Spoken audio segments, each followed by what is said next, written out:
നമസ്കാരം. ഞാനെപ്പോഴും വിധികളെക്കുറിച്ച് സംസാരിക്കാറുണ്ട്. നമ്മൾ ഈ നിമിഷം ജീവിക്കുന്നു, ഈ നിമിഷം നമ്മൾ ജീവിച്ചിരിക്കുന്നു, ഈ നിമിഷം നമ്മൾ എന്താണ് ചിന്തിക്കുന്നത്, നമ്മൾ നാളുകളെക്കുറിച്ചും പിന്നുള്ള ഭൗതിക സുഖങ്ങളെക്കുറിച്ചും നമ്മൾക്ക് നേടാൻ പോകുന്നതിനെക്കുറിച്ചും ഉള്ള സ്വപ്നങ്ങളെ ആണ് നമ്മൾ ആഗ്രഹിക്കുന്നത്. നമ്മുടെ ഇന്നലെ വരെ കഴിഞ്ഞു പോയതിൽ നിന്ന് നമുക്കുണ്ടായ സാമ്പത്തിക ബാധ്യതകളെക്കുറിച്ചും ആ ബാധ്യതകൾ തീർക്കുന്നതിനെക്കുറിച്ചും ആഗ്രഹങ്ങൾ പൂർത്തീകരിക്കാൻ ബാങ്കിൽ പോയി ലോൺ എടുക്കുന്നതും പണം പലിശയ്ക്ക് വാങ്ങുന്നതും അങ്ങനെയുള്ള സംഘർഷഭരിതമായൊരു ജീവിതത്തിൽ നമ്മൾ അറിയാതെ പോകുന്നതൊന്നാണ് നമ്മുടെ ജീവിതം. നമ്മളെപ്പോഴും മറ്റുള്ളത് മാത്രം ചിന്തിക്കുന്നു. നമ്മുടെ ശരീരത്തെക്കുറിച്ചോ ഈ ശരീരത്തിലേക്ക് വരുന്ന രോഗങ്ങളെക്കുറിച്ചോ ഇല്ലെങ്കിൽ നമുക്ക് സംഭവിക്കാൻ പോകുന്ന വിപത്തുകളെക്കുറിച്ചോ നമ്മുടെ പൂർവ്വജന്മ ദോഷങ്ങളെക്കുറിച്ചോ ഒന്നും നമ്മൾ ചിന്തിക്കില്ല. നമ്മളെപ്പോഴും നമ്മളെ മറന്ന് ജീവിക്കാൻ ശ്രമിക്കും. നമ്മൾ അധ്വാനം പോലും നമ്മൾ അറിയുന്നില്ല. നമ്മൾ രാവിലെ ഭക്ഷണം കഴിക്കുന്നു, ഉച്ചയ്ക്ക് ഭക്ഷണം കഴിക്കുന്നു, രാത്രി ഭക്ഷണം കഴിക്കുന്നു, ഉറങ്ങുന്നു. അതിലൂടെ മനുഷ്യനിങ്ങനെ തീ പിടിച്ചോടുന്ന ഒരു കാലത്തിലൂടെയാണ് മനുഷ്യൻ പോകുന്നത്. ഒരിക്കലും നമ്മൾക്ക് നമ്മളുടെ ജീവിതത്തെക്കുറിച്ച് ചിന്തിക്കാൻ, നാളെ കിട്ടാൻ പോകുന്ന ഒരു സമാധാനവും ശാന്തിയും അല്ലെങ്കിൽ നാളെ കിട്ടാൻ പോകുന്ന ഒരു ഭൗതികമായ സുഖത്തിന് വേണ്ടിയിട്ട് ഇന്ന് തീ പിടിച്ചോടുന്ന മനുഷ്യരുടെ മനസ്സാണ് ഞാൻ കാണുന്നത്. വിദ്യയെക്കുറിച്ച് ഞാൻ പറയുന്നത്, ഞാൻ തിരുവനന്തപുരം മോഡൽ സ്കൂളിലാണ് പഠിച്ചിരുന്നത്. മോഡൽ സ്കൂളിൽ പഠിച്ചിരിക്കുന്ന കാലത്ത് എന്നോടൊപ്പം ശ്രീനിവാസൻ എന്ന് പറയുന്ന ഒരു സുഹൃത്തുണ്ടായിരുന്നു. അദ്ദേഹം പത്മനാഭസ്വാമി ക്ഷേത്രത്തിൻ്റെ പരിസരത്തുള്ള ഒരു തെരുവിലാണ് താമസിക്കുന്നത്. ബ്രാഹ്മണനാണ്, നിശബ്ദനാണ്. ക്ലാസ്സിൽ എന്തെങ്കിലും കാര്യം ചോദിച്ചാൽ മറുപടി പറയും. പക്ഷേ ഒരു ദീർഘവീക്ഷണമുള്ള കുട്ടിക്കാലത്ത് തന്നെ ദീർഘവീക്ഷണമുള്ള ഒരാളായിരുന്നു. അദ്ദേഹത്തിൻ്റെ അമ്മാവൻ, അമ്മയുടെ സഹോദരനോ അതോ അച്ഛൻ്റെ സഹോദരനോ അറിയില്ല, ഒരു മൂർത്തി സാറ് അവിടെ ഉണ്ടായിരുന്നു. നമ്മുടെ മോഡൽ സ്കൂളിൽ അസിസ്റ്റൻ്റ് മാസ്റ്ററായിരുന്നു. മൂർത്തി സാറ് വളരെ കണിശക്കാരനായിരുന്ന കർക്കശക്കാരനായിരുന്ന ഒരു അധ്യാപകനായിരുന്നു. അധ്യാപകർക്ക് പേടിയുള്ള വെള്ളയും വസ്ത്രമൊക്കെ ധരിച്ചു വരുന്ന ഒരാളായിരുന്നു മൂർത്തി സാർ. രാമമൂർത്തി എന്നെങ്ങാണ്ടാണ് പേര്. എൻ്റെ സുഹൃത്തിൻ്റെ പേര് ശ്രീനിവാസൻ. അപ്പോൾ മോഡൽ സ്കൂൾ എന്ന് പറഞ്ഞാൽ ബ്രിട്ടീഷ് സ്കൂളാണ്. ബ്രിട്ടീഷുകാരെ മോഹൻലാലും സൂര്യകൃഷ്ണമൂർത്തിയും മണിയമ്പിള്ള രാജുവും അങ്ങനെയുള്ള പ്രഗത്ഭന്മാരായിട്ടുള്ള IAS ഒക്കെ അവിടെ പഠിച്ചാൽ അങ്ങനെയാണ്. 100% പിന്നെ മാർക്കാണ്. 100% SSLC എന്ന് SSLC പരീക്ഷയാണ്. അവിടെ ഒരു അഡ്മിഷൻ കിട്ടുക എന്നുള്ളതും അവിടെ പിന്നെ പഠിക്കുക എന്നുള്ളതും ഒക്കെ ഒരു വളരെ ക്രെഡിറ്റായിട്ട് കൊണ്ടുവന്ന ഒരു കാലമാണ് ഒത്തിരി. അത് മോഡൽ സ്കൂൾ തന്നെയായിരുന്നു. ഇപ്പോൾ എല്ലാം മോഡൽ സ്കൂളായിട്ട് മാറി.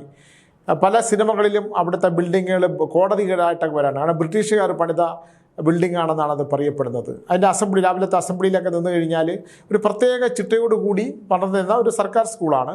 പക്ഷേ അവിടെ ഒരു സിസ്റ്റം ഉണ്ടായിരുന്ന ഒരു സ്കൂളായിരുന്നു. അവിടുത്തെ അധ്യാപകരും എല്ലാം അത് തന്നെയാണ്. ഞാനവിടെ 2 വർഷം ഞാൻ ഈ കലാപരമായ കാര്യങ്ങൾക്കൊക്കെ ഉണ്ടായിരുന്നപ്പോൾ 1 വർഷം മികച്ച കൊമേഡിയനായിട്ടും പിന്നെ അതിനുശേഷം മികച്ച നടനമായിട്ടും തിരഞ്ഞെടുക്കപ്പെട്ടിട്ടുണ്ട്. അതിനു മുമ്പൊക്കെ മോഹൻലാലും മണിയമ്പിള്ള രാജു, ലാലേട്ടനും ഒക്കെ ആയിരുന്നു. അതിനു മുമ്പൊക്കെ വളരെ പ്രഗത്ഭന്മാരായിട്ടുള്ള കലാകാരന്മാർ ആയി തീർന്നിട്ടുള്ള പലരും അവിടെ മോഡൽ സ്കൂളിലെ അധ്യാപകരാണ്. IAS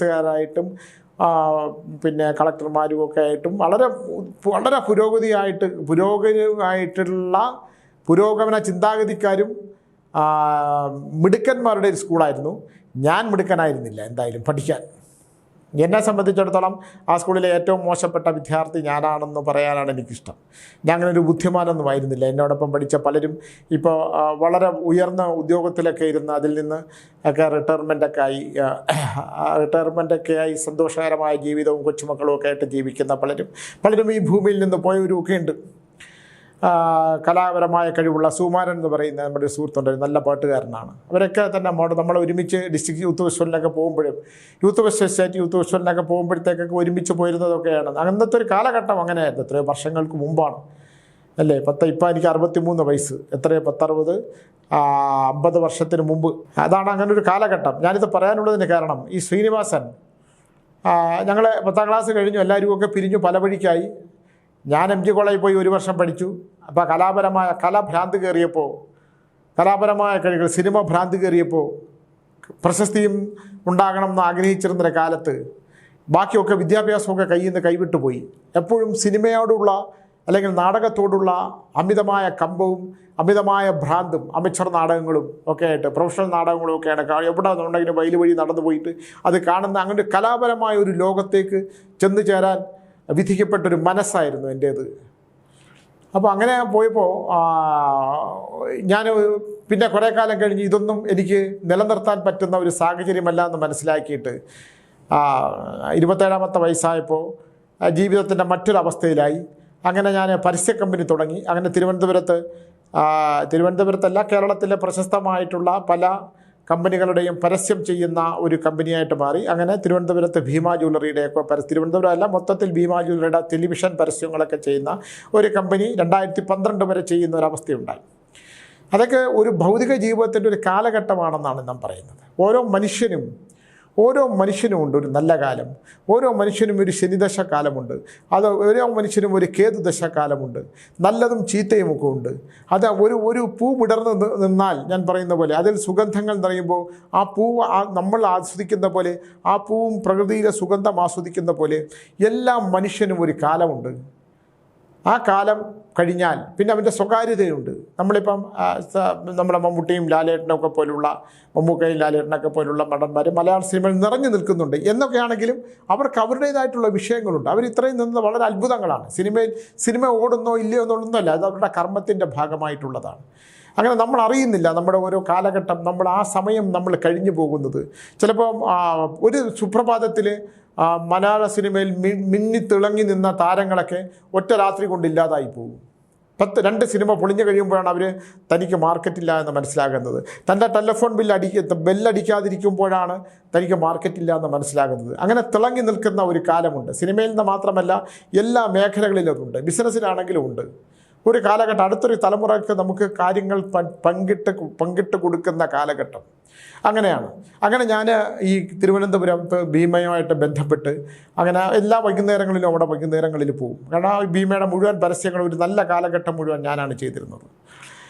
വേറെ ഒരുപാട് ക്ലയൻസ് ഉണ്ടായിരുന്നു. അതിൽ ഏറ്റവും നല്ല ക്ലയൻറ്റ് ഭീമയായിരുന്നു.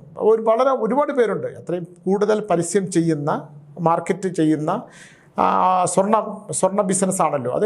ഭീമയെ ഒരിക്കലും കേരളത്തിലെ ജ്വല്ലറി ബിസിനസ്സിൽ നിന്ന് മാറ്റി നിർത്താൻ പറ്റുന്നതല്ല. എൻ്റെ ഭാഗ്യം കൊണ്ടോ അല്ലെങ്കിൽ എൻ്റെ ജീവിതം മാറ്റിമറിച്ച മറ്റെന്തെങ്കിലും കാരണങ്ങൾ കൊണ്ടോ ഞാൻ അവിടെ വളരെ കാലം ആ ബിസിനസ്സുമായിട്ട് നിൽക്കുമ്പോഴാണ് ഒരു ദിവസം ഞാൻ ആ ഭീമ ജ്വല്ലറിക്കുള്ളിൽ ഈ ശ്രീനിവാസനെ കാണുന്നത്. ഞാൻ അത്ഭുതപ്പെട്ടു പോയി. കാരണം പഠിക്കാൻ മിടുക്കനായിരുന്ന, പഠിക്കാൻ മോശമല്ലാത്ത, എന്നെക്കാൾ വളരെ വളരെ വളരെ വളരെ ഉയരത്തിൽ പഠിക്കുന്ന മൂർത്തി സാറിൻ്റെ ബന്ധുവായ മാമൻ എന്നങ്ങാണ്ട് എന്നോട് പറഞ്ഞു എന്ന് തോന്നുന്നു. അപ്പോൾ എൻ്റെ അടുത്ത് പറഞ്ഞു, എന്നെ സുനിലേ എന്നാണ് വിളിക്കുന്നത്. സുനിലേ. ഞാൻ ചോദിച്ചു, അല്ല ശ്രീനിവാസൻ ഇവിടെ? അത് ഞാനിപ്പോൾ ഇവിടെയാണ്. അവിടുത്തെ അക്കൗണ്ട്സ് കാര്യങ്ങൾ നോക്കുകയും ഭാര്യയും 2 മക്കളും ഉണ്ട്. അപ്പം ഞാൻ ചോദിച്ചു, പഠിക്കാൻ പറ്റിയില്ല. അപ്പം മൂർത്തി സാറ്, അല്ല സാറ് മരിച്ചുപോയി, പെട്ടെന്നൊരു അറ്റാക്ക് പോലെ വന്ന് മരിച്ചു പോവുക ചെയ്തു. ഓരോ മനുഷ്യൻ്റെ കാര്യമാണ് ഞാൻ പറയുന്നത്, അല്ലേ? അദ്ദേഹം ആ സ്കൂളിനെ വിറപ്പിച്ച ഒരു അസിസ്റ്റൻ്റ് ഹെഡ് മാസ്റ്ററായിരുന്നു. അത് കഴിഞ്ഞ് ഇദ്ദേഹം അവിടെ ഈ സെയിൽസ്മാൻ ഉൾപ്പെടെ ആ ഓഫീസിലെ കാര്യങ്ങളൊക്കെ ഓഫീസ് കാര്യങ്ങളൊക്കെ വളരെ കൃത്യമായി നോക്കുന്ന ഒരാളായിരുന്നു. അങ്ങനെ ഒരു ദിവസം എന്നോട് പറഞ്ഞു, ഇങ്ങനെ ഭാര്യയ്ക്ക് LIC ഏജൻസി ഉണ്ട്, അപ്പം നീ ഒരു LIC ഏജൻസി എടുക്ക്, ഒരു ഏജൻ്റാവും, എനിക്ക് നല്ല കിട്ടും, എന്തെങ്കിലും തുടങ്ങാമല്ലോ. അങ്ങനെ സത്യം പറഞ്ഞാൽ ജീവിതത്തിൽ ലൈഫ് ഇൻഷുറൻസ് എന്ന് പറയുന്ന ഒരു സ്ഥാനത്തെക്കുറിച്ച് ചിന്തിക്കാത്ത, നാളത്തേക്ക് പണമുണ്ടാക്കി സൂക്ഷിക്കണമെന്നും ആ പണമുണ്ടാക്കിയാൽ തന്നെ ആ പണം നമുക്ക് അനുഭവിക്കാൻ പറ്റുമോ എന്നുള്ള ഉറപ്പൊന്നും ഇല്ലാത്തത് കൊണ്ടായിരിക്കും എനിക്ക് ഇൻഷുറൻസ് എന്ന് പറയുന്ന ഒരു കാര്യത്തിനോടൊന്നും പണ്ട് വലിയ താല്പര്യമില്ലായിരുന്നു, ഇപ്പോഴുമില്ല. പക്ഷേ എൻ്റെ പ്രിയ സുഹൃത്തിൻ്റെ അവനെ ഞാൻ ചോദിച്ചു, നിനക്കെന്ത് പ്രയോജനം ഉണ്ടാകും? അതെനിക്ക് എന്തെങ്കിലും കിട്ടൂടെ, 2 പെൺകുട്ടികളാണ്. പിന്നെ അവരൊക്കെ കെട്ടിച്ചയക്കുന്ന സമയത്ത്, അവരെയൊക്കെ വിവാഹം കഴിക്കുന്ന സമയത്ത് പഠിപ്പിച്ചെടുക്കണ്ടേ? അങ്ങനെയാണ് അയാളുടെ ഒരു സംസാരം. എന്നെ അങ്ങനെ വിളിക്കാനുള്ള ഒരു സ്വാതന്ത്ര്യവും സ്നേഹവും, നീ വലിയ മുതലാളി ആയി എന്ന് എന്നോട് പറയും. ഞാൻ അങ്ങനെ പറയരുത്. നമ്മളെ ജീവിതത്തിൽ ദൈവം വിധിച്ചിരിക്കുന്ന ചില കർമ്മങ്ങൾ ഇങ്ങനെയാണ്. ആ കർമ്മങ്ങളായതുകൊണ്ട് തന്നെ എൻ്റെ ജോലിയുടെ ഭാഗം ഇതാണ്. എന്തായാലും ഞാൻ അദ്ദേഹത്തിനോട് ഒരു ഇൻഷുറൻസ് പോളിസി ചേർന്നു. അതൊരു കാലഘട്ടം അത് കൃത്യമായി അങ്ങനെ പണം കൊടുത്ത് അത് പൂർത്തിയാകുമ്പോൾ എൻ്റെ അടുത്ത് പറഞ്ഞു, അത് ശരിയായിട്ടുണ്ട്, നീ ആ പണം നിനക്ക് വാങ്ങിക്കാം, ഇത്ര കിട്ടുമെന്ന് പറഞ്ഞ് അദ്ദേഹം അതെല്ലാം ശരിയാക്കി തന്നു. അപ്പം ഞാൻ പറഞ്ഞു, ഞാൻ കുറച്ച് പണം തരട്ടെ എന്ന് ചോദിച്ചപ്പോൾ പറഞ്ഞു, വേണ്ട അതെന്തിനാ, എൻ്റെ ആവശ്യമില്ല, എനിക്കിവിടെ നല്ല ശമ്പളമുണ്ട്. പിന്നെ ഇവിടുത്തെ ഗോവിന്ദ സാർ എന്നെ ഇവിടെ വളരെ നല്ല ഇതായിട്ടാണ് നോക്കുന്നത്. പിന്നെ എൻ്റെ 2 മക്കൾ നന്നായിട്ട് പഠിക്കുന്നുണ്ട്. ഭാര്യയും പരിചയപ്പെടുത്തുന്നുണ്ട്. നല്ല സുന്ദരിയായ ഒരു പെണ്ണും 2 ബ്രാഹ്മണരാണ്, 2 പെൺകുട്ടികളുമൊക്കെയാണ്. എന്തായാലും ഞാൻ ആ സന്തോഷം ആ കുടുംബത്തിൽ എനിക്ക് അവന് അധ്വാനിച്ച് ജീവിക്കുന്നതിൻ്റെ അഡീഷണലായി കിട്ടുന്ന ഈ വരുമാനമൊക്കെ ആയിട്ട് നിൽക്കുമ്പോൾ ഒരു ദിവസം ഞാൻ അവിടെ ചെല്ലുമ്പോൾ ശ്രീനിവാസൻ എന്നോട് പറഞ്ഞു, എടേ ഞാനിങ്ങനെ അപ്പം നീ എന്തൊരു വലിയ ജ്യോതിഷമൊക്കെ പറയൂടെ എന്ന് ചോദിച്ചു. പിന്നെ ഇവിടെ ആരാണ്ടൊക്കെ പറയുന്നത് കേട്ട് ഇങ്ങനെ ജ്യോതിഷമൊക്കെ പറയുന്നത്. ഞാൻ ജ്യോതിഷമൊന്നുമല്ല, ഞാൻ എന്തെങ്കിലുമൊക്കെ പറയും. എന്നാൽ പിന്നെ ഞാനൊരു വണ്ടി എടുക്കട്ടെ എന്ന് ചോദിച്ചു. അപ്പോൾ ഞാൻ പറഞ്ഞു ഞാൻ നോക്കിയിട്ട് പറയാം. അങ്ങനെ 2-3 പ്രാവശ്യം കഴിഞ്ഞിട്ട് ഇദ്ദേഹം നിന്നെ കൊണ്ട് നടക്കുന്ന കാര്യമല്ല, ഞാൻ വണ്ടി എടുത്തു കേട്ടോ എന്ന് പറഞ്ഞു. ഞാൻ പറഞ്ഞു വണ്ടി വാഹനങ്ങൾ എടുക്കുമ്പോൾ എപ്പോഴും സൂക്ഷിക്കണം. എന്നോ സൂക്ഷിക്കാൻ ദൈവം വിളിക്കുമ്പോൾ പോയല്ലേ പറ്റൂ, ഇത് നമ്മൾ കടവൊന്നും ഉണ്ടാക്കി വെച്ചിട്ടില്ല എന്നൊക്കെ പറഞ്ഞു. ഞാൻ പറഞ്ഞു അങ്ങനെയൊന്നും പറയരുത്, മനുഷ്യൻ്റെ കാര്യമില്ലയോ. എന്തായാലും ശ്രീനിവാസൻ ഒരു വാഹനം എടുത്തു, അമ്പലങ്ങളിലൊക്കെ കൊണ്ടുപോയി പൂജിച്ചു. ലാഭത്തിന് കിട്ടിയ വണ്ടിയാണെന്ന് പറഞ്ഞു. സെക്കൻഡ് ഹാൻഡ് വണ്ടിയായിരുന്നു എന്നാണ് എൻ്റെ ഓർമ്മ. ഞാനെപ്പോഴും ഈ 2ാം നില വണ്ടിക്കാർ, ഒരാൾ എടുത്ത് ഉപയോഗിച്ചൊരു വണ്ടിയെ ഉപയോഗിക്കുന്നതിന് വ്യക്തിപരമായി എതിരാണ്. 2 കാരണങ്ങൾ കൊണ്ടാണ്. ഒരാളൊരു വാഹനം മേടിക്കുന്നത് അയാളുടെ ഇഷ്ടത്തിനനുസരിച്ചാണ്, അയാൾക്ക് ഓടിക്കാൻ വേണ്ടിയിട്ടാണ്.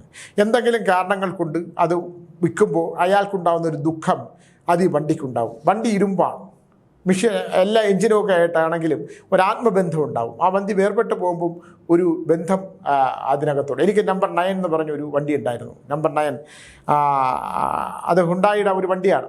അത് ഇപ്പോഴും എനിക്ക് അതിൻ്റെ ഓർമ്മയുണ്ട്, അതിനകത്ത് യാത്ര ചെയ്തതിൻ്റെ. എൻ്റെ ജീവിതം പാകപ്പെട്ട് 2ആയി ഭാഗം വെച്ച് പോയപ്പോൾ അതെനിക്ക് നഷ്ടപ്പെട്ടു. അത് ഈ അടുത്ത കാലത്ത് ആരാണ്ട് പറഞ്ഞു എവിടെ തുരുമ്പിച്ച് കിടക്കുന്നുണ്ടെന്ന്. അത് പിന്നെ ആർക്കും ഉപയോഗിക്കാൻ പറ്റിയില്ല എന്ന്. ആ വണ്ടിയെക്കുറിച്ച് നമ്മളും എസ്റ്ററിൻ്റെ അല്ല, അതുപോലെ വേറെ ഒരു വണ്ടിയാണ്, നല്ല ഒരു വണ്ടി. അന്നത്തെ കാലത്ത് 21 ലക്ഷം രൂപ കൊടുത്ത് ഞാൻ ഉപയോഗിച്ചു. അതിനകത്തിരുന്നാണ് ഞാൻ മാടങ്കൊല്ലി എന്ന് പറയുന്ന നോവൽ എഴുതിയത് തന്നെ. കോട്ടയത്തിലേക്ക് പോകുമ്പോൾ വാനും പേപ്പറും എടുത്തിട്ട് വണ്ടിയിലിരുന്ന് ഇങ്ങനെ എഴുതുമായിരുന്നു. എന്തായാലും ആ വണ്ടി എൻ്റെ മനസ്സിൽ നിന്ന് പോയി. ഞാൻ വണ്ടിയെക്കുറിച്ച് പറയുമ്പോൾ അതുകൊണ്ട് ഈ സെക്കൻഡ് ഹാൻഡ് വണ്ടികൾ ഉപയോഗിക്കരുത് ഞാൻ എപ്പോഴും പറയും. സെക്കൻഡ് ഹാൻഡ് യൂസ്ഡ് കാർ എന്ന് പറയുന്നത് അതിനകത്ത് എപ്പോഴും ദുഃഖവും വിരഹവും ദുരിതവും ഒക്കെ നിലനിന്നിരിക്കും. പിന്നെ നിവർത്തിയില്ലാത്തവർക്ക് അത് എടുത്തേ പറ്റുള്ളൂ. എന്നാലും അതൊക്കെ നോക്കി കാലവും നമ്മുടെ സമയം നോക്കണം. വാഹനം എടുക്കാൻ പറ്റുന്ന കാലമാണ്, നമുക്ക് ഉപയോഗിക്കാൻ പറ്റുന്ന സമയമാണോ നോക്കണം. അതൊക്കെ നോക്കാതെ എടുത്തു കഴിഞ്ഞാൽ ബുദ്ധിമുട്ടാണ്. അങ്ങനെ ഒരു ദിവസം ഞാൻ ഭീമയിൽ ചെല്ലുമ്പോൾ ശ്രീനിവാസൻ എന്നോട് പറഞ്ഞു, ഞാൻ ഈ പിള്ളേരെ നാളെ 2 ദിവസം ഞാനില്ല. ഞാൻ എവിടെ പോകുന്നു? അത് എന്തൊരു കല്യാണം, എന്തോ ഒരു കാര്യമാണ്. ഞാൻ പറഞ്ഞു വണ്ടി എങ്ങനെയുണ്ട്? വണ്ടി നല്ല വണ്ടിയാണ്, കുഴപ്പമൊന്നുമില്ല എന്ന് പറഞ്ഞു. എന്തായാലും പിന്നെ കേൾക്കുന്നൊരു വാർത്ത എന്ന് പറഞ്ഞാൽ വെളുപ്പിന് ശ്രീനിവാസനും 2 മക്കളും കൂടെ ഭാര്യയുമായിട്ട് ചേർന്നിട്ട് വാഹനത്തിൽ പുറപ്പെടുകയാണ്. നമ്മുടെ ഒരു ഭാഗത്ത് വെച്ച് തിരുവനന്തപുരത്തിൻ്റെ ഒരു ഭാഗമോ ആലപ്പുഴയുടെ ഏതോ ഭാഗമാണോ, ഏതോ കല്യാണത്തിനോ അതോ ക്ഷേത്രത്തിലാണോ എന്ന് എനിക്ക് വ്യക്തതയില്ല. എന്തായാലും നടുക്കുന്ന വാർത്ത കേട്ടത് ഒരു ലോറിയുമായിട്ട് കൂട്ടിയിടിച്ചിട്ട് കാറ് തകർന്ന് ഈ ലോറിയുടെ അടിയിലേക്ക് പോയി എന്നുള്ളതാണ്. 4 പേരും മരിച്ചു.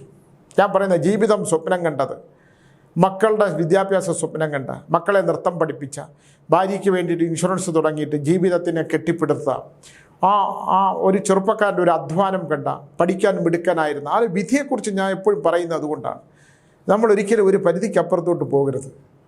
എനിക്ക് സഹിക്കാൻ പറ്റാത്ത ഞാൻ അന്ന് രാത്രി ഈ പത്മനാഭ സ്വാമി ക്ഷേത്രത്തിൻ്റെ ഉള്ള ആ തിരുവിലെ അതിൻ്റെ ഗൃഹസ്ഥലത്ത് പോയിരുന്നു. നമുക്ക് സഹിക്കാൻ പറ്റില്ല ആ 4 ശവശരീരങ്ങൾ. മനുഷ്യൻ്റെ കാര്യം അങ്ങനെയാണ്. ഞാനിത് പറയാൻ വന്നത്, എനിക്ക് ഇന്നത്തെ 2-3 ദിവസമായിട്ട് ഞാൻ ഇവിടെ എന്നെ കാണാൻ വന്നവരുടെ ചില കാര്യങ്ങൾ സംസാരിക്കുമ്പോൾ എന്തുകൊണ്ടാണ് ഇത് നിർത്തണം എന്ന് വിചാരിക്കുന്നത്, എനിക്ക് എൻ്റെ മുമ്പിൽ ഊർജ്ജസ്വലതയോട് വന്നു പോകുന്നവരോട് പലതും പറയാൻ കഴിയാത്തൊരു അവസ്ഥ ഉണ്ടാകുന്നത് കൊണ്ടാണ്. ഒരിക്കൽ ഞാൻ ആ ഒരു കാലഘട്ടത്തിൽ തന്നെ ഞാൻ ഒരു ബന്ധുക്കളുടെ, ഇന്നൊന്നും നമ്മൾ ബന്ധങ്ങളില്ല, സമ്പത്തില്ലാത്തത് കൊണ്ടും അല്ലെങ്കിൽ സമ്പത്ത് ഉണ്ടെന്ന് ധരിക്കപ്പെടാവുന്ന വിധത്തിലുള്ള സൗന്ദര്യമില്ലാത്തത് കൊണ്ടും അല്ലെങ്കിൽ ആഡംബരമായ ജീവിതം നയിക്കാനുള്ള സംവിധാനങ്ങളില്ലാത്തത് കൊണ്ടും ഒരു ബന്ധുക്കളോ അല്ലെങ്കിൽ പഴയകാല സുഹൃത്തുക്കളൊന്നും എന്നെ വിളിക്കാറില്ല. അത് വളരെ നല്ലൊരു കാര്യമാണ്. നമ്മൾ മാത്രമുള്ളൂ, അല്ലെങ്കിൽ നമ്മളെ തിരിച്ചറിയുന്നവരും നമ്മളെ സ്നേഹിക്കുന്നവരും മാത്രമേ ഉള്ളൂ എന്നുള്ള നമ്മുടെ തിരിച്ചറിവ്, ആ വാക്കിന് വലിയ അർത്ഥമുണ്ട് ജീവിതത്തിൽ. നമ്മൾ ആദ്യം തിരിച്ചറിയേണ്ട നമ്മളെ തന്നെയാണ്, നമ്മൾ എവിടെയാണ് നിൽക്കുന്നത്. ഈ നമ്മളെ ചേർത്ത് പിടിക്കുന്നവരും, നമ്മളില്ലെങ്കിൽ കല്യാണം മാറ്റി വയ്ക്കുന്നവരും, നമ്മളില്ലെങ്കിൽ സഞ്ചാരം മാറ്റി വയ്ക്കുന്നവരും, നമ്മൾ ചെന്നില്ലെങ്കിൽ ശവമെടുക്കാത്തവരും, നമ്മൾ ചെന്നില്ലെങ്കിൽ താലി കെട്ടാത്തവരുടെ ലോകത്ത് നിന്ന് നമ്മളെന്ന് പറയുന്ന ഒരു പ്രതിഭാസം, നമ്മളെന്ന് പറയുന്ന ജീവാത്മാവ് ഈ ഭൂമിയിലേ ഇല്ല എന്ന് വിചാരിക്കുന്ന ലോകത്തൂടെ നമ്മൾ തനിയെ സഞ്ചരിക്കുമ്പോൾ, ഇപ്പം പിന്നെ ടീച്ചറൂടെ ഉണ്ട്, സ്നേഹിക്കുന്ന ഒരുപാട് പേരുണ്ട്.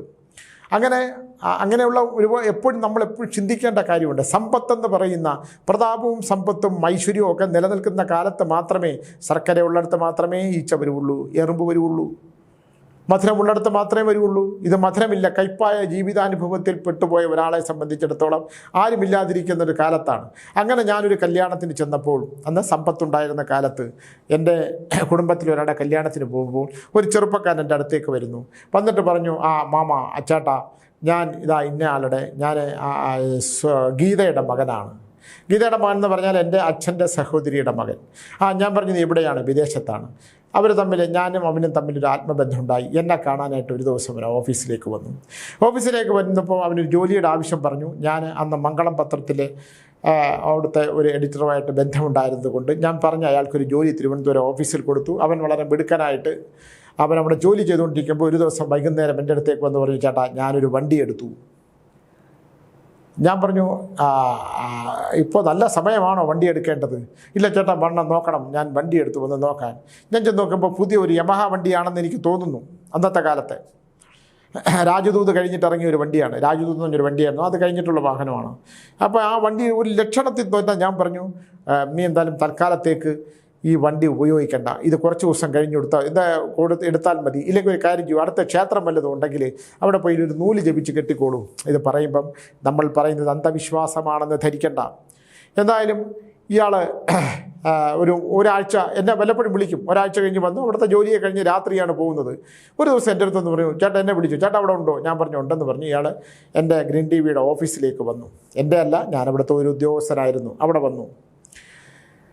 അപ്പോൾ അവിടെ വന്നപ്പോൾ എൻ്റെ അടുത്ത് പറഞ്ഞു, രാത്രി ഡ്യൂട്ടി കഴിഞ്ഞ് പോകുമ്പോൾ 11 മണി കഴിയുമ്പോൾ, പട്ടത്തിൻ്റെ താഴെയാണ് പട്ടം, പിന്നെ മരപ്പാലം ആ ഭാഗത്താണ്, താഴോട്ട് ഇറങ്ങുമ്പോൾ രാത്രി ഒരു വഴി തിരിയുമ്പോൾ പുറകിൽ ആരും ഇരിക്കുന്ന പോലെ, കയറി ഇരിക്കുന്ന പോലെ തോന്നിയിട്ട് വണ്ടി ഇങ്ങനെ ഒന്ന് അനങ്ങുന്നുണ്ട് എന്ന് പറഞ്ഞു. അപ്പോൾ ഞാൻ അവിടെ വല്ല ക്ഷേത്രമുണ്ടോ? അവിടെ ഒരു ക്ഷേത്രമുണ്ട്. ഞാൻ സ്ഥിരമായിട്ട് തോന്നുകയാണ്. അതെ. അപ്പോൾ ആരെങ്കിലും തോളത്ത് പിടിക്കുന്നതായിട്ട് തോന്നുമോ? അപ്പോൾ തോളത്ത് എന്നെ ആരോ സ്പർശിക്കുന്നുണ്ട് എന്ന് പറയും. അപ്പോൾ ഞാൻ പറഞ്ഞു, എന്നാൽ പിന്നെ ആ സമയത്ത് വെള്ളിയാഴ്ചകളിലാണോ അത് സംഭവിക്കുന്നത്? അതാണെന്ന് പറഞ്ഞു. ബിനോയ് എന്നാണ് അവൻ്റെ പേര്. നല്ല പയ്യനാണ്, കാണാനൊക്കെ നല്ല പേഴ്സണാലിറ്റി ഉള്ള പയ്യനാണ്. അപ്പോൾ എനിക്ക് അവനോടൊരു ഇഷ്ടം ഉണ്ടായിരുന്നു, എപ്പോഴും വരും. അപ്പോൾ ഒരു ദിവസം എൻ്റെ അടുത്ത് ഞാൻ പറഞ്ഞൊരു കാര്യം ചെയ്യും, ആ അമ്പലത്തിലോട്ട് പോയിട്ട് അവിടെ നിന്ന് ആ തിരുമേനിയോട് പറഞ്ഞിട്ട് ഒരു ചരട് ജപിച്ച വണ്ടി കെട്ടിക്കോളൂ, രാത്രികളിൽ കഴിയുന്നത് യാത്ര ചെയ്യാതിരിക്കും, നെഗറ്റീവ് എനർജി ഇപ്പോഴാണെങ്കിൽ ഞാൻ കൃത്യമായി ഇത് ഏതാണെന്ന് പറയും. കൃത്യമായിട്ട് ആ നെഗറ്റീവ് എനർജി പാസ് ചെയ്യുന്ന സമയം ഞാൻ പറയും, ഇല്ലെങ്കിൽ ആളിനെ പറയും. ഇത് അന്ധവിശ്വാസമല്ല. എനിക്ക് നഷ്ടപ്പെട്ട ഒരു വലിയ എനിക്ക് എന്നും ഒരു നഷ്ടം എൻ്റെ മനസ്സിലുണ്ടാക്കുന്ന ഓരോ കാര്യങ്ങൾ ഞാൻ ഓർമ്മിച്ചെടുത്ത് പറയുന്നത് നിങ്ങളൊക്കെ ഒരു പാഠമായിട്ട് പഠിക്കാനുള്ളത് കൊണ്ടാണ്. നമ്മളിതൊക്കെ പാഠങ്ങൾ തന്നെയാണ്.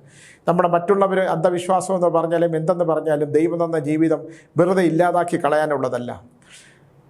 ഏതായാലും ഒരു ദിവസം വന്നു, ഈ ചരടം ജപിച്ച് കൊടുത്തു. ചരടം ജപിച്ച് ഈ വണ്ടിയിൽ കെട്ടി. എന്നിട്ട് എന്നെ വന്ന് കണ്ടിട്ട് പറഞ്ഞു, ചേട്ടാ വണ്ടിയിൽ ചരടൊക്കെ ജപിച്ച് കിട്ടി, ഞാൻ ഇന്നലെ പോയപ്പോൾ പ്രശ്നമൊന്നുമില്ലായിരുന്നു. അപ്പോൾ ഞാൻ പറഞ്ഞു, വെള്ളിയാഴ്ചകളിൽ രാത്രികളിലുള്ള അസമയത്തുള്ള അതുവഴിയുള്ള യാത്ര നിർത്തൂ. എന്തായാലും നീ ആ സമയത്ത് വെള്ളിയാഴ്ച പാസ് ചെയ്യുന്ന സമയത്ത് അവിടെ വിഷയങ്ങൾ എന്തുകൊണ്ടൊന്ന് ശ്രദ്ധിച്ചോളൂ എന്ന് പറഞ്ഞു. പക്ഷേ എന്നെ ബോധ്യപ്പെടുത്തിയ ഒരു കാര്യം, ചേട്ടാ ഇന്നത്തെ കാലത്ത് ഇതൊക്കെ വിശ്വസിക്കാൻ പറ്റുമോ?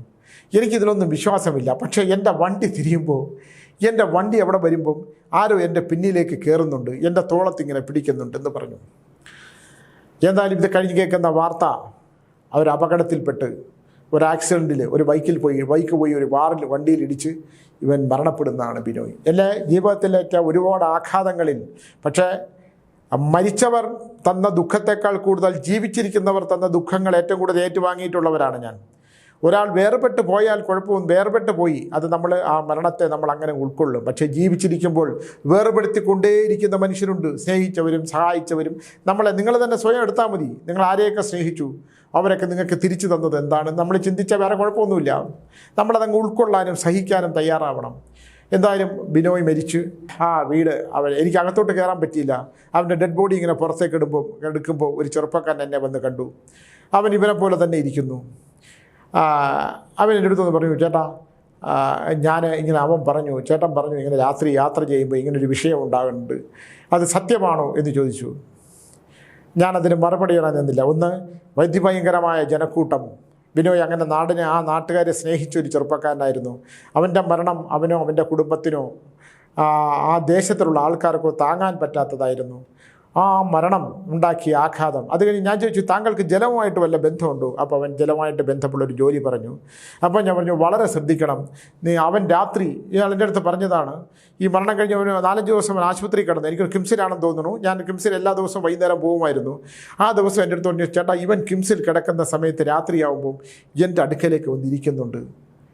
അപ്പം ഞാൻ എങ്ങനെ വന്നിരിക്കും? അത് അവൻ വരുന്നുണ്ട് സ്വാമി. ചേട്ടാ എന്നാൽ സ്വാമി ആയിട്ടില്ല, ചേട്ടാ വരുന്നുണ്ട്, എനിക്കത് അനുഭവിക്കുന്നുണ്ട്, അവൻ എൻ്റെ കിടക്കയിൽ വരുന്നുണ്ട്, എടാ വാടാ എഴുന്നേക്കടാ എന്ന് പറയുന്നുണ്ട് എന്ന് പറഞ്ഞു. എന്തായാലും നമ്മളെ ആശ്ചര്യപ്പെടുത്തുകയല്ല ചെയ്യുന്നത്, നമ്മുടെ മനസ്സിനെ വിറങ്ങലിപ്പിച്ചുകൊണ്ട്, നിങ്ങൾ വിശ്വസിക്കുമല്ലോ എന്നറിയില്ല, ആ ചെറുപ്പക്കാരനും അപകടത്തിൽ മരണപ്പെടുകയാണ് ചെയ്തത്. അപ്പോൾ അതുകൊണ്ട് ഞാൻ ഇത് എന്തുകൊണ്ട് പറയുന്നു എന്ന് പറഞ്ഞാൽ, എന്നെ കാണാൻ വരുമ്പോൾ ദൈവത്തെ ഓർത്ത് ഫോണിൽ കൂടെ വിളിച്ചിട്ട് സ്വാമി ഫലം പറയുമോ, അല്ലെങ്കിൽ അങ്ങോട്ട് വരണമോ, ഇല്ലെങ്കിൽ ഞാനിത് നിർത്താമെന്ന് വിചാരിച്ചാൽ എനിക്ക് കർണേഷ് ഉപാസനയോട് പറയുന്ന കാര്യങ്ങൾ തെറ്റില്ല. പിന്നെ ഞാൻ രാത്രി തന്നെ അതിഭീകരമായൊരു സ്വപ്നം കണ്ടു. സ്വപ്നം കാണാനുള്ളൊരു കാരണമുണ്ട്. ഞാനങ്ങനെ സ്വപ്നം കാണുന്ന ആളല്ല. ചില കാര്യങ്ങൾ അത് പിന്നെ സംഭവിക്കുന്ന ഒരവസ്ഥയാണ്. അത് നമുക്ക് എല്ലാവർക്കും സംഭവിക്കുന്നതാണ്, എനിക്ക് മാത്രമൊന്നുമല്ല.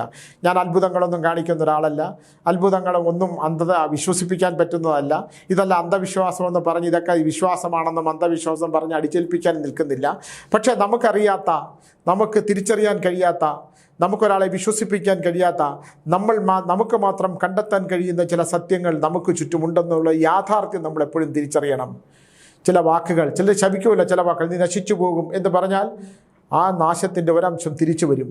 എനിക്ക് ഒരുപാട് അനുഭവങ്ങൾ ഉള്ളത് കൊണ്ടാണ് പറയുന്നത്. ആഭിചാര കർമ്മങ്ങൾ ചെയ്യുന്നവർ ഞാൻ ഡെയിലി കേൾക്കുന്നതാണ്. മനസ്സാക്ഷിയില്ലാതെ ആഭിചാര കർമ്മങ്ങൾ ചെയ്യുക, ദുഷ്കർമ്മങ്ങൾ ചെയ്യുന്നവരൊക്കെ അടിച്ചു പോകും.